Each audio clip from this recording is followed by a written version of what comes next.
오늘은 문재인 정권의 임기 말에 이런 책동을 하는 것은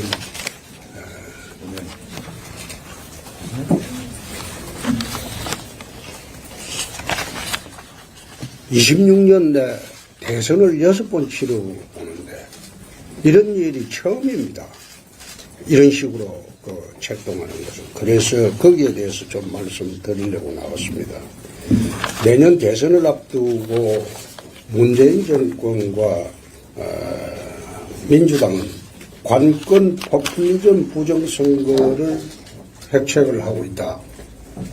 비리 덩어리인 이재명 후보를 지지하기 위해 문재인 정권은 국가 공권력과 예산 정책을 총동원하여 지원하면서 내년 대선을 관권선거로 몰아가고 있다.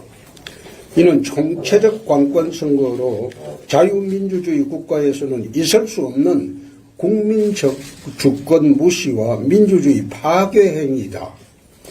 1987년 개헌 이래 이런 부정관권선거 시도는 유례가 없었다. 국회 180석 의석과 임기말 국정 지지율만 믿고 지금 힘으로 밀어붙이고 있다. 문 정권은 총체적 관권선거 책동을 즉각 중단해야 한다. 우리 국민들은 현 정권의 국민적 주권 부정과 반민주주의 작태를 결코 용서하지 않을 것이다. 첫째, 청와대 상춘제 밀약에서 무슨 협잡이 오고 갔는가? 문재인 대통령과 이재명 후보는 지난 9월 26일 본관이 아닌 자동 녹음이 안 되는 상춘제에서 만나 밀담을 나누었다.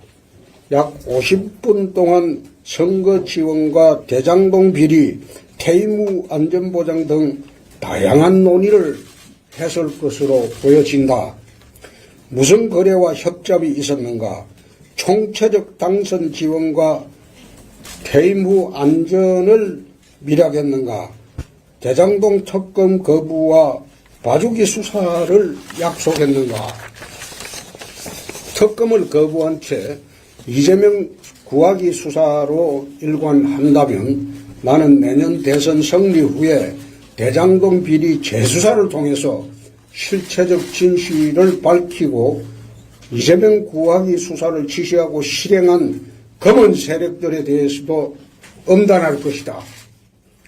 검찰은 대장동 수사에 대해 청와대로부터 어떤 가이드라인을 받았는가? 만약 이 가이드라인에 따라 검찰이 정권의 충견 노릇을 계속한다면 문 정권 적폐 수사 당시보다 훨씬 더 가혹한 처벌을 받게 된과 동시에 그 조직은 근본부터 대수술을 받게 될 것임을 다시 한번 밝혀둔다. 둘째, 이재명 대장동 특검을 즉각 실시하라. 대장동 게이트는 이재명 게이트이다. 본인 스스로 설계하고 실행한 것이 사실로 드러나고 있지 않은가.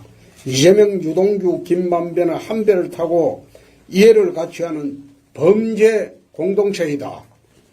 검찰은 청와대 회동 이후 유동규, 김만배 등 수동만 자르고 머리인 이재명을 조사조차 하지 않은 꼬리 자르기 수사로 일관하고 있다.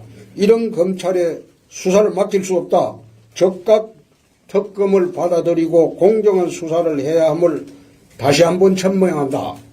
그렇지 않으면 문 대통령은 퇴임 후에 그 책임을 면할 수 없을 것이다. 셋째, 선거 중립내각을 구성하라. 현재 문재인 정권 내각을 보면 국무총리를 비롯해서 국정원장, 법무부 장관, 행정안전부 장관 등 선거에 영향을 미칠 수 있는 모든 주무장관들은 모두 민주당 출신 정치인들이다. 역대 정권은 늘 임기말 대선에 선거 중립내각이나 거국내각을 구성하여 공정선거와 상권 분립 정신을 지켜왔다. 민주주의는 실질적으로나 절차적으로 모두 그 공정성과 정당성이 담보될 때 지켜진다. 즉각 선거중립 내각을 구성하고 엄정 중립을 선언하라. 네 번째, 이재명 예산 편성과 이재명 지원금 퍼주기를 즉각 중단하라. 내년 예산심사에서 민주당은 이재명 후보 당선을 위한 예산이 편성되고 있다. 그 규모는 내년 예산안 604조에 무려 30조 이상을 증액하려 하고 있다.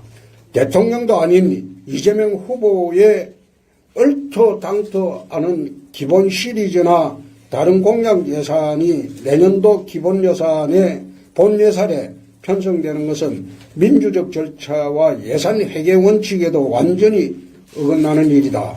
특히 작년 4.25 총선에 맞추어 전국민 재난지원금 14조 3천억을 풀어 사기 총선을 시도하더니 이번에 또 자유당식 고무신 선거를 획책하고 있다.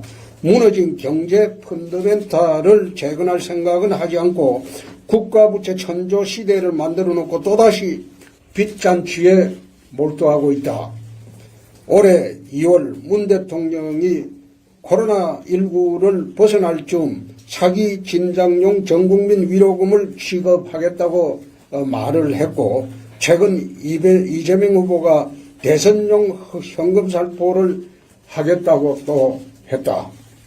국가채무 1천조 시대에 위드 코로나로 전환한 시점에서 내년 대선 투표를 코앞에 두고 지급될 재난지원금은 선거용 국민 매표 행위에 불과하다. 세수 초과분은 부채 상환이나 서민 복지에 투입하는 것이 바른 국가 운영이다. 현 정권과 민주당에게 공개 요구한다. 행정부 권력은 대선에서는 중립으로 두어야 한다. 국가 예산과 행정부처 정부 정책은 철저히 중립을 지키도록 해야 한다. 그건 이재명 후보의 선거 수단이 아니지 않은가.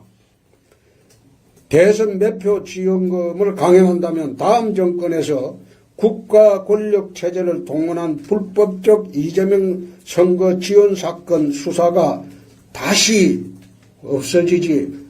없으리라는 보장은 없을 것이다.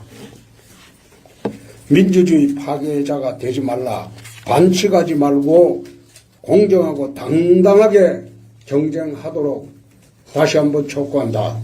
다섯 번째, 임기말 정권의 이념정책 대목받기를 즉각 중단해야 한다. 문 정권은 임기 말까지 좌파 이념정책 대목받기를 자행하고 있다. 특히 문재인 대통령은 국제무대에서 2030 국내 온실가스 배출량을 2018년 대비 40%나 감축하겠다는 국가 온실가스 감축 목표를 공식화했다. 12년 만에 40% 감축이라는 감축 목표 설정은 세계 어느 나라에도 이런 목표로 인한 우리 기업의 추가 부담은 6개 업종에서 최소한 200조 원, 정유 업계에서만 800조 원의 기업 손실이 발생한다.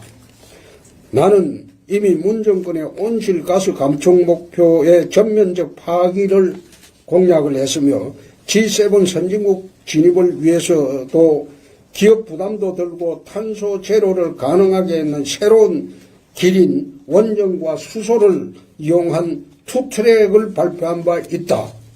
문 정권이야 내뱉고 떠나면 그만이지만 다음 정권은 국제 무대의 약속을 위반해야 하는 큰 부담을 또 안게 된다.